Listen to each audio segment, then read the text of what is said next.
Good morning and welcome to Faith Fridays with Coach Ellis. This is the day I spend just a few minutes talking to us about principles from the book of life that help us walk this earthly journey. So, for the last several weeks, we've been talking about how to defeat the giants in your life, how to beat the giants in your life, how to kill those giants that show up in your life. And we talked about using the story of David and Goliath. We've talked about it doesn't matter why the giant is there, it's there. It doesn't matter how you got there, you're there. We also talked about this idea of it doesn't matter what other people are saying. Lady D, you don't allow what other people say deter you from your path. We talked about not being able to win using other people's stuff, other people's stories, other people's examples, other people's lives. You have to fight your giants with what God has given you. So, Robin, a few weeks ago, we talked about this idea that you can trash talk or truth tell. And the difference is it's from what comes in your heart and who you have faith in. For the last several weeks, we've been talking about these 5 smooth stones that David picked up in order to go against the giant. We talked about that he may have had the keystone, which basically means pressure from within and pressure without, and everything is held together by pressure.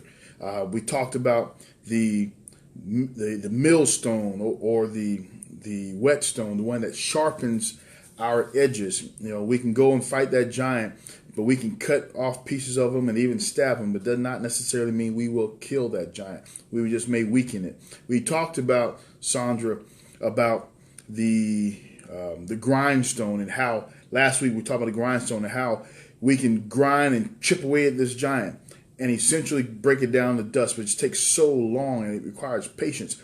And the idea of the grindstone is that just as we're grinding it, it's grinding us, and it is breaking us down to our lowest parts into the dust that settles, and then only the great stuff remains. But the fourth smooth stone there, Brother Deacon Richardson, the fourth smooth stone I believe that he picked up, I call this the sinless stone. The sinless stone. You know what that stone is. That's the stone that you throw whenever someone else comes and talks about what you're doing wrong. Well, at least I'm not doing that. At least I'm not like that guy. Like the Pharisee was in the closet praying, God, thank you that I'm not like that one over there. We all have this thing about us that when we're going through our thing, we like to compare our situations to others. At least I didn't do that. I might have done it wrong, but I wasn't that wrong. I didn't do that. We go to the sinless place. And I'm reminded that Jesus was met with people who were bringing someone who had sinned before him and said, look at this person's sin. This is so very wrong. And Jesus replied, he who is without sin cast the first stone. In other words, the sinless stone we try to use against the giant. We try to minimize our responsibilities by maximizing what's wrong with somebody else. I heard a great orator say that it is a false sense of being built up when you must tear down somebody else. The idea here with the sinless stone is that we try to use this stone in order to take the focus off of us. But God wants us to know that he is laser focused on us.